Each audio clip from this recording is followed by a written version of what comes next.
Giants group Bilimora સુવર્ણ જયંતિ વર્ષની ઉજવણી કરી રહેલ છે, જેના ભાગરૂપે જનસેવાના છેલ્લા 5 માસથી વિવિધ સેવાકીય પ્રોજેક્ટ જાયન્ટ પ્રમુખ પ્રોફેસર BH પટેલના અધ્યક્ષસ્થાને કરેલ છે.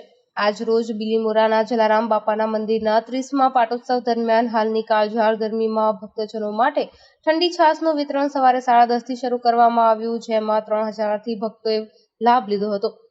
આ પ્રોજેક્ટમાં જાયન્ટ વેલફેરના પૂર્વ પ્રમુખ giant Vijay Patel, federation director giant Sumantrai Patel તથા ફેડરેશન ઓફિસર ગિરીશ પટેલ તથા પૂર્વ પ્રમુખશ્રીઓ Bhupendrasinh Sahni, giant Hasmukh Patel, giant Paresh Tailor, giant Firoz Variwala, giant Yogesh Patel તથા સભ્યો Shri Oza, giant Shailesh Patel, giant Devang Raje, giant Mukesh Rai, giant Iqbalbhai તથા જલારામ મંદિરના ટ્રસ્ટી શ્રી મગનભાઈ કનૈયાલાલ હાજરી આપી હતી તથા મંદિરના કર્મચારીઓએ પણ મદદ કરી હતી. ટ્રસ્ટીઓએ જાયન્ટ ગ્રુપ પ્રમુખ જાયન્ટ BH પટેલને છાશનું વિતરણ કરવા બદલ અભિનંદન આપ્યા હતા. વધુમાં ગ્રુપ દ્વારા આગામી 23મી મેએ પણ રાહદારીઓ માટે છાશ વિતરણ કરવામાં આવનાર છે. Bureau report, Hemal Patel, Bilimora.